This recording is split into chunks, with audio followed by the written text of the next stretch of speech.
అబ్బో ఇక్కడ కేజీ చీరలు కొంటే అర కేజీ చీరలు ఫ్రీ అంట. మంగళ్య షాపింగ్ మాల్ కేజీల్లో సేల్, టన్నుల్లో ఆనందం. కొన్ని రోజులుగా వైఎస్ఆర్సీపీ చేసిన ధర్మ పోరాటానికి చంద్రబాబు ప్రభుత్వం దిగొచ్చింది. 24 గంటల్లో పంచదారల కొండలను నో మైనింగ్ జోన్ గా ప్రకటించకపోతే రాష్ట్ర వ్యాప్త ఉద్యమం చేపడతామనే హెచ్చరికలకు కూటమి తలొగ్గింది. పంచదారల కొండలను నో మైనింగ్ జోన్ గా ప్రకటించాలని అధికారులను ఆదేశించింది చంద్రబాబు సర్కార్.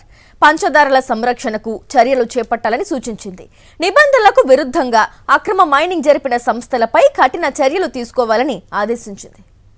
అనకాపల్లి జిల్లాలో రాంబిల్లి మండలం పంచదారల గ్రామంలో ఉమాధర్మలింగేశ్వర స్వామి ఆలయానికి ఆనుకుని ఉన్న పంచదారల కొండలు అక్రమార్కుల పాలు కాకుండా వైఎస్ఆర్సీపీ విజయవంతంగా అడ్డుకుంది.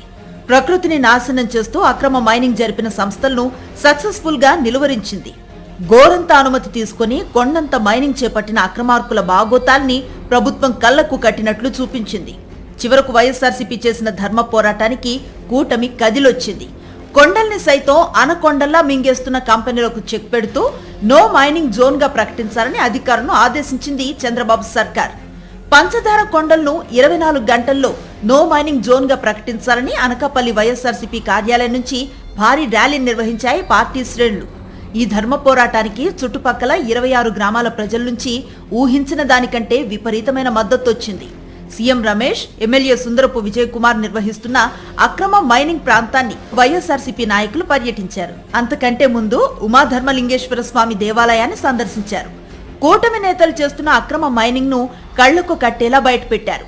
దేవుడంటే భయం, భక్తి లేకుండా కూటమి నాయకులు కొండలను పిండి చేస్తున్న వైనాన్ని రాష్ట్ర ప్రజల ముందుంచారు.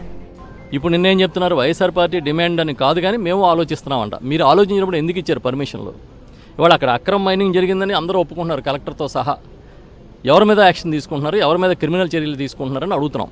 ఈ సీఎం రమేష్ గారు ఇంతవరకు ఎందుకు రెస్పాండ్ అవ్వలేదు? Ruthvik constructions and mining company వాళ్ళదే అంటున్నారు.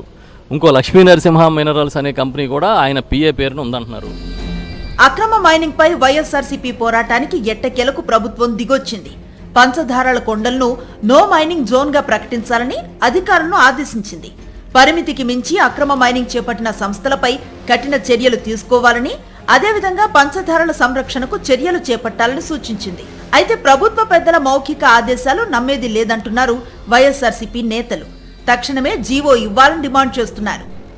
పంచదారుల పుణ్యక్షేత్రాన్ని అపవిత్రం చేసి దుర్మార్గంగా వ్యవహరించినటువంటి మీకు బుద్ధి చెప్పే వరకు, ఈ ప్రభుత్వం దిగొచ్చే వరకు పంచదారుల కొండ ఏదైతే ఉందో, పంచదారుల కొండ 30 కిలోమీటర్లు కూడా నో మైనింగ్ జోన్ కింద మీరు అనౌన్స్ చేయడం కాదు, జీవో రూపంలో రిలీజ్ చేసి మీరు ఇమీడియట్ ప్రభుత్వం నుండి తగిన ఆర్డర్లు ఇష్యూ చేసే వరకు కూడా ఈ పోరాటం కొనసాగుతుంది. పంచదారలలో ఎటువంటి అక్రమ మైనింగ్ జరగలేదని జనసేన ఎమ్మెల్యే బుకాయించిన కొన్ని గంటల్లోనే ప్రభుత్వం నుంచి అధికారులకు ఆదేశాలు రావటం వైఎస్ఆర్సీపీ సాధించిన ఘన విజయంగా చర్చించుకుంటున్నారు స్థానికులు. మరిన్ని అప్డేట్స్ కోసం ఛానల్ ను సబ్స్క్రైబ్ చేయండి. నోటిఫికేషన్స్ కోసం బెల్ ఐకాన్ పై క్లిక్ చేయండి.